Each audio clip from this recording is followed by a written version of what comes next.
নমস্কার বন্ধুরা, সবাই কেমন আছো? আশা করি সবাই ভালো আছো। আমার পল্লী জননী কুক সেন্টারে নতুন একটা পর্ব দেখার জন্য সবাইকে জানাই স্বাগতম। আর দেখার শুরুতে একটা লাইক করে দিও, আর নতুন বন্ধুরা আমার চ্যানেলটা সাবস্ক্রাইব করে পাশে থাকা বেল আইকনটিতে ক্লিক করে রেখো, তাহলে পেয়ে যাবে নিত্য নতুন অনেক রেসিপি, অনেক অজানা টিপস। আজকে দেখো 2 কেজি ওজনের একটা রুই মাছ নিয়েছি। দেখো, তো এই মাছটা কিভাবে কাটি সেটাই তোমাদের সাথে শেয়ার করব। মালা দিয়ে আঁশটে তুলি কিভাবে তোমরা দেখো, আর তারপরে রান্না করব মান কচু দিয়ে। তো দেখো আঁশটেগুলো কত বড় বড় আঁশটে। তো এই আঁশটেগুলো কিন্তু বটি দিয়ে আমি তুলবো না, কিংবা কোনো আঁশটে তোলার যন্ত্র দিয়েও তুলবো না। তো দেখো, আর এই যে দেখো কত বড় একটা মান কচু। তো এই মান কচু দিয়ে কিন্তু আমি রান্না করব। আর এই যে দেখো মালা নিয়েছি। তো এই মালা দিয়ে দেখো এইভাবে ধরে, তো আর একটা শপিং ব্যাগ দিয়ে আমি এইভাবে মাছটা ধরেছি। ধরে তো দেখো এইভাবে ঠেলা দিলে কিন্তু বলা যায় ঘন্টার কাজ মিনিটে কিন্তু হয়ে যাবে।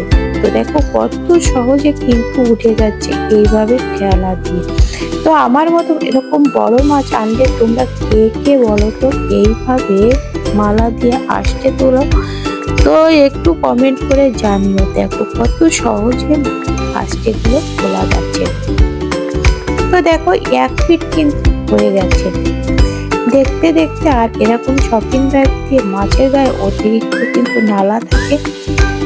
তো গ্রামে যারা থাকে তারা তো ছাই দিয়ে মাছ কাটে, কিন্তু আর এই বড় মাছ হলে না ছাই দিয়ে কাটা লাগে না। তো দেখো, আর এইভাবে যদি এক পাশ হয়ে গেল আঁশগুলো, আর এই পাশও হয়ে যায়, এইভাবে ফেলা দিতে হবে মালাটা দিয়ে। আর কোনো আঁশটি কিন্তু একদম ছিটাবে না। দেখো, তো তোমরা কে কে আমার মতো মালা দিয়ে আঁশটে তোলো? তো একটু কমেন্ট করে জানিও। আর এই প্রসেসটা যদি একটু ভালো লাগে তো তোমরাও কিন্তু এইভাবে করতে পারো। এই যে দেখো মালা দিয়ে, তো এই যে দেখো আঁশটে তুলে নিলাম। তো দেখো এই যে দেখো পুরো আঁশটেটা কিন্তু আমার তোলা হয়ে গেছে।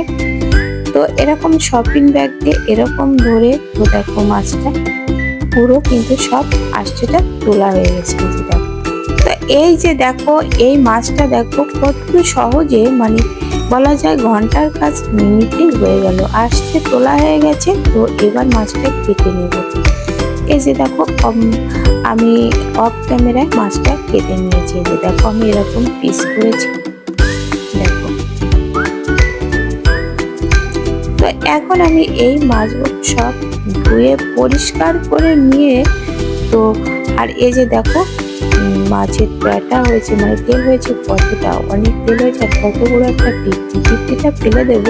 আর এই যে দেখো মাছের যে প্যাটাটা হয়েছে, প্যাটাটা কিন্তু এই যে এভাবে নাড়িগুলো তুলে তুলে ফেলে দেবো। এই যে দেখো, এখন শীতকালে কিন্তু মাছে অনেক তেল হয়।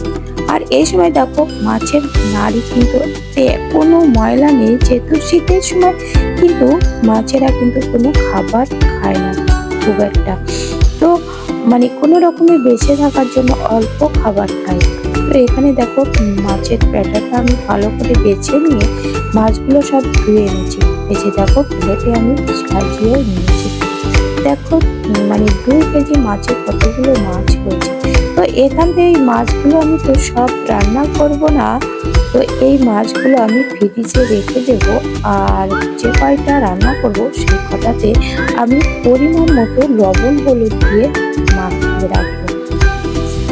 তো প্রথমে দেখো আমি হলুদ দিয়ে দিয়েছি। তো এবার দেখো পরিমাণ মতো লবণ, দেখো পরিমাণ মতো লবণ হলুদ দিয়ে আগে থেকে একটু মাখিয়ে রাখলে কিন্তু মাছের ভিতরে ভালো লবণ হলুদটা ভালো মতো ঢুকে যাবে। এতে করে মাছটার স্বাদ কিন্তু ভালো আসবে।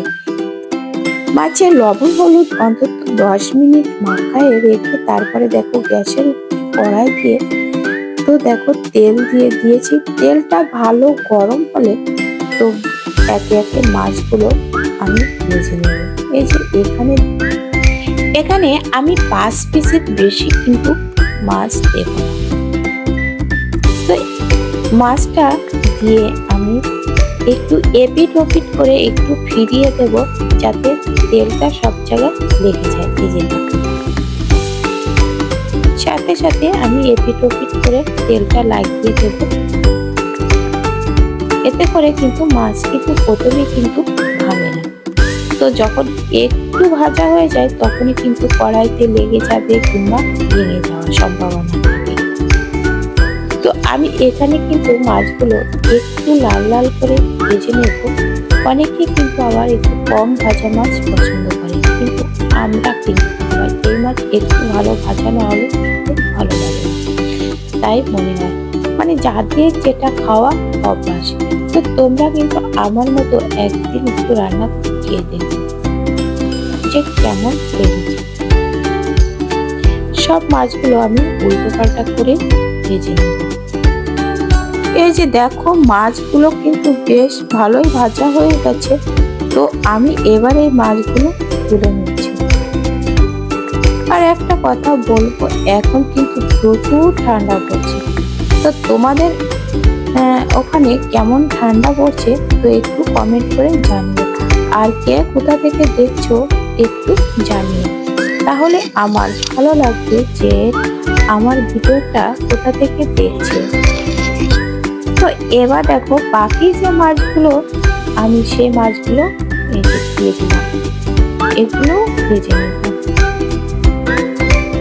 বাকি দেখো মাছগুলো দিয়েছি, এগুলো উল্টো পাল্টা করে এই যে দেখো ভেজে তুলে নিলাম। এই যে দেখো কেমন হয়েছে। এবার দেখো মাছ ভাজা ওই তেলের ভিতরে দিয়ে দিলাম শুকনো লঙ্কা আর দুটো তেজপাতা আর গোটা জিরে দিয়ে, এবার দেখো কেটে রাখা মাছ কচু টুকরো করে কেটে রেখেছি সেটা দিয়ে উল্টো পাল্টা করে ভেজে নেব। এই যে দেখো, আর এই যে জিরা কাঁচা লঙ্কা, আমি আজকের এই রান্নাটা কিন্তু কাঁচা লঙ্কা দিয়ে রান্না করব। আর দিয়ে দিলাম স্বাদ মতো লবণ। কচুটা ভাজার সময় লবণটা দিয়ে দিলাম আর দিলাম পরিমাণ মতো হলুদ দিয়ে এরকম উল্টো পাল্টা করে একটু ভেজে নেব। ভেজে নিয়ে দিয়ে দিলাম পরিমাণ মতো ঝোল। যতটুকু ঝোল করবো তার থেকে একটু বেশি জল দিয়ে একটু ঢাকা দিয়ে রেখে 5 মিনিট বাদে দেখো ফিরে এলাম। এসে দেখি প্রচুর সেদ্ধ হয়ে গেছে। তো মাছগুলো দিয়ে দিলাম, দিয়ে একটু নেড়ে চেড়ে দিয়ে তারপরে দিয়ে দিলাম একটু গরম মশলা দিয়ে কিন্তু রেডি হয়ে যাবে আমার এই রান্নাটা। তো দেখো গ্যাস বন্ধ করে নামিয়ে নিয়েছি। দেখতে দেখো কত সুন্দর হয়েছে, খেতে কিন্তু দারুণ হয়েছে। তো বন্ধুরা এরকম করে তোমরা একদিন রান্না করে খেয়ে দেখো।